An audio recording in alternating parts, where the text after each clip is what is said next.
सैकड़ों साल पहले मानवता ने पृथ्वी के प्राकृतिक संसाधनों को समाप्त कर दिया, जिससे समाज अराजकता और युद्ध में डूब गया। दुनिया के सर्वश्रेष्ठ वैज्ञानिकों ने सभ्यता के बचे हुए हिस्से को बचाने का मिशन लिया और आनुवंशिक रूप से संशोधित ऑर्किड बनाए, जो नई ऊर्जा स्रोत बन गए। हालांकि मनुष्य अभी भी अपने मतभेदों पर लड़ते थे, इसलिए वैज्ञानिकों ने परिवर्तन भी बनाया। जब वे 16 वर्ष के हो जाते हैं, मीट की प्राकृतिक संसाधनों को आनुवंशिक रूप से संशोधित ऑर्किड बनाए, जो नई ऊर्जा स्रोत बन गए। हालांकि मनुष्य अभी भी अपने मतभेदों पर लड़ते थे, इसलिए वैज्ञानिकों ने परिवर्तन भी बनाया।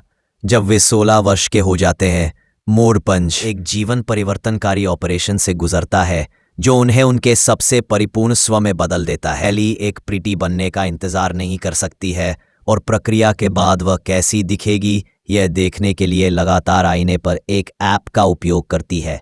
उसकी सबसे अच्छी दोस्त पेरिस है और वे बचपन से एक दूसरे को नॉज और स्क्विंट कहते थे। कभी कभी ये कर्फ्यू के घंटों के दौरान पुल पर जाते हैं और शहर में पार्टी कर रही सुंदरियों को देखने के लिए विशेष चश्मे का उपयोग करते हैं।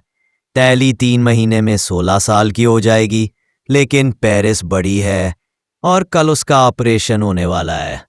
उनके हाथों पर मिलते जुलते निशान हैं और वे वादा करते हैं कि जब वे सुंदर हो जाएंगे तो डॉक्टरों को उन्हें मिटाने नहीं देंगे। उस समय एक गश्ती ड्रोन उड़ता है, इसलिए वे अपने छात्रावास में वापस भाग जाते हैं।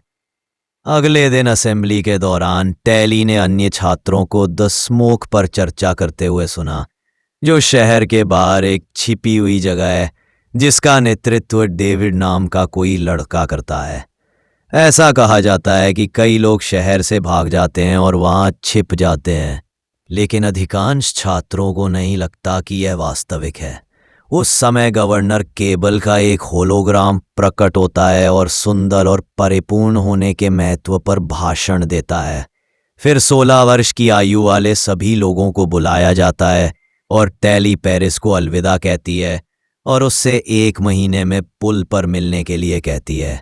शाम को टैली शहर के ऊपर आतिशबाजी देखती उन्होंने उपनामों का आदान प्रदान किया और एक दूसरे से घुल मिल गए, इसलिए वे जल्द ही सबसे अच्छे दोस्त बन गए। एक दिन टैली से टैबलेट लेते समय पेरिस ने गलती से अपना हाथ काट लिया, इसलिए उसे भी वही निशान रह गया, जबकि उन्होंने हमेशा दोस्त बने रहने का वादा किया था। दिन बीतते गए और टैली कक्षा में जाने और खुद को आईने में देखने की अपनी दिनचर्या पर कायम रही। वह अक्सर अपनी इंटरफेस रिंग भी चेक करती है, लेकिन पेरिस का कोई संदेश नहीं आता। 1 महीने के बाद टैली अपनी रिंग का इस्तेमाल करके खिड़की को हैक कर लेती है और उसे वहीं छोड़ देती है, क्योंकि उसमें ट्रैकर लगा होता है। वह चुपके से पुल तक पहुंच जाती है, लेकिन पेरिस नहीं दिखाई देती। चिंतित होकर वह पुल पर चढ़ने के लिए रस्सी का उपयोग करती है और खतरनाक तरीके से पुल के नीचे से तब तक चलती है जब तक वह शहर तक नहीं पहुंच जाती। वह पौधों के पीछे छिपकर चुपके से घूमती है, लेकिन जब पार्टी में जाने वाला कोई व्यक्ति मुखौटा गिराता है तो टैली उसे पकड़ लेती है और पहन लेती है। मुखौटा उसके शरीर पर एक होलोग्राम बनाता है, जिससे ऐसा लगता है कि उसने एक फैंसी ड्रेस पहन रखी है। अब टैली पार्टी में जा सकती है और वह सजावट देखकर चकित हो जाती है। आखिरकार उसे पेरिस मिलती है, जो बिल्कुल अलग दिखती है और उसे पहचान नहीं पाती। टैली अपना मुखौटा उतारती है और पूछती है कि वह पुल पर क्यों नहीं गया, तो पेरिस समझाता है कि अब चीज़ें अलग हैं और उसे नहीं पता कि वह अब उससे कैसे जुड़ सकता है।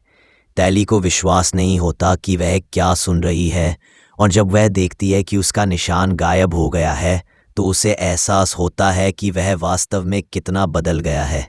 उस समय सुरक्षा प्रणाली उसकी उपस्थिति का पता लगा लेती है और टैली को आने वाले गार्डों से दूर भागना पड़ता है। वह एक बालकनी में फंस जाती है, इसलिए वह एक बंजी जैकेट चुराती है और कूद जाती है। गिरावट काफी लंबी होती है, लेकिन जैकेट के कारण वह उछलती है और पास में धीरे से गिरती है। फिर टैली फिर से पुल के नीचे चढ़कर शहर से बाहर भाग जाती है। जब वह गलती से एक पत्थर को पानी में मार देती है तो एक ड्रोन उसे ढूंढता है और उसे गिरफ्तार करने के लिए उसके करीब आता है। अचानक उसकी सहपाठी शे प्रकट होती है और तेली को अपने होवरबोर्ड पर बिठाती है ताकि वे भागने के लिए उड़ सकें। ड्रोन उनका पीछा करने की कोशिश करता है, लेकिन शे एक तेज चालक है और जंगल में ढेर सारे पागलपन भरे मोड़ लेकर उसे भूल जाता है। मदद के लिए उसका शुक्रिया अदा करने के लिए तेली रसोई में घुस जाती है और कुछ स्नैक्स चुरा लेती है। उन्हें पता चलता है कि उनका जन्मदिन एक ही है और वे एक दोस्त के साथ सुंदर बनने के लिए उत्साहित हो जाते हैं। अगले दिन शे एक दूसरा होवरबोर्ड लाता है और तेली को इसका उपयोग करना सिखाने की कोशिश करता है, लेकिन वह तुरंत गिर जाती है। लड़कियां प्रकृति में जीवित रहने के पाठ के वर्णन से प्रभावित हैं और आश्चर्य करती हैं कि क्या स्मोक ऐसा ही है। तेली किताब उधार लेती है जबकि लड़कियां उसे कल रात के उसके स्टंट के लिए कूल कहती हैं, जिससे वह नाराज हो जाती है क्योंकि इसका मतलब है कि शे ने सभी को बता दिया है। उसे डर है कि वे उसे ऑपरेशन से वंचित करके उसे सजा दे सकते हैं, लेकिन शे उसे आश्वस्त करती है कि सिस्टम चाहता है कि हर कोई प्रिटी बने। जैसे जैसे दिन बीतते हैं तो तेली किताब पढ़ती है, लेकिन वह अभी भी ऑपरेशन के बारे में सपने देखती रहती है। शे उसे होवरबोर्ड का उपयोग करना सिखाती रहती है और बदले में तेली अतिरिक्त भोजन प्राप्त करने के लिए अपनी अंगूठी से हैकिंग करती रहती है। तेली ऐप पर शे को अपने प्रिटी डिजाइन भी दिखाती है, लेकिन शे के पास अकाउंट नहीं है। वास्तव में वह ऑपरेशन के बारे में बिल्कुल भी उत्साहित नहीं है। आखिरकार तेली अच्छी तरह से उड़ना सीख जाती है और लड़कियां मजे करने के लिए पागल रैंप पर अपने होवरबोर्ड का उपयोग कर। जब तेली शे को किताब वापस देती है तो वह कहती है कि काश वह उस खूबसूरत प्रकृति की सैर कर पाती, और शे कहती है कि ऑपरेशन न करवाना इतना बुरा नहीं होगा, लेकिन तेली को लगता है कि यह पागलपन की बात है। अचानक शे स्मोक का जिक्र करती है और तेली को जंगल के किनारे ले जाती है। कुछ शाखाओं पर अपनी अंगूठियां छोड़ने के बाद वे नदी के ऊपर अपने होवरबोर्ड पर सवार होकर सीमा पार करते हैं। आखिरकार वे एक पुराने शहर के खंडरों तक पहुंचते हैं और शे तेली को रोलर कोस्टर जैसी प्राचीन वस्तुओं के बारे में बताता है। इसके बाद शे तेली को एक परित्यक्त इमारत में ले जाता है और सच्चाई बताता है। स्मोक असली है और डेविड जल्दी ही आ रहा है। शे सर्जरी करवाने से इनकार कर देती है और आज रात ही चली जाएगी, इसलिए वह चाहती है कि तेली उसके साथ आए।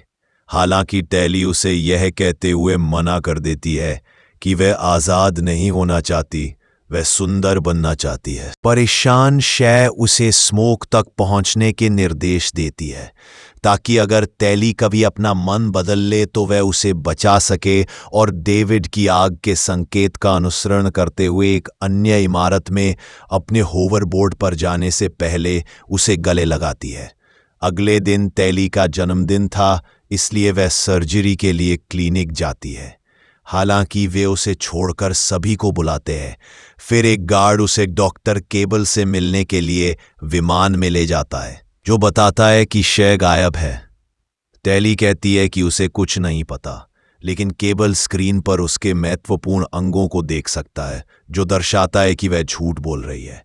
केबल तेली को बताता है कि शे खतरे में है क्योंकि डेविड ने उसका दिमाग खराब कर दिया है और वह लोगों को उनकी इच्छा के विरुद्ध रखने के लिए जाना जाता है। जब तेली जोर देती है कि उसे कुछ नहीं पता, तो केबल उसे सर्जरी कराए बिना ही उसके छात्रावास में वापस भेज देता है। उस रात तेली एक शोर सुनती है और खिड़की पर पेरिस को देखकर हैरान हो जाती है। तेली बताती है कि क्या हुआ था, और पेरिस सोचती है कि उसे केबल को वह सब बता देना चाहिए जो वह जानती है, ताकि वे आखिरकार साथ रह सके। अगले दिन तेली को फिर से केबल के पास ले जाया जाता है, जो उसे बताता है कि डेविड शहर पर हमला करने के लिए एक हथियार विकसित कर रहा है, इसलिए उसे स्मोक में घुसपैठ करने के लिए तेली की जरूरत है। तेली मदद करने के लिए सहमत हो जाती है और केबल वादा करती है कि अगर वह सफल होती है तो उसकी सर्जरी होगी। वह तेली को एक हार भी देती है जो उसकी आंखों में चमकता है, जिसे उसे हथियार का स्थान मिलने पर सक्रिय करना होगा। इसके बाद तेली शे के निर्देशों का पालन करती है और कुछ मील तक पुराने रोलर कोस्टर पर होवरबोर्ड चलाती है। आखिरकार उसे एक गैप मिलता है और वह जंगल में गिर जाती है, लेकिन वह एक बल क्षेत्र द्वारा पकड़ी जाती है। वहां उसे परित्यक्त ट्रेन की पटरियां मिलती है, जिसका अनुसरण उसे स्मोक को खोजने के लिए करना चाहिए। अगले कुछ दिनों तक टैली जंगल में वैसे ही जीवित रहती है जैसे उसने किताब में पढ़ा था, और प्रकृति की प्रशंसा पहले कभी नहीं की थी। उसे एक पहाड़ पर चढ़ने का मौका भी मिलता है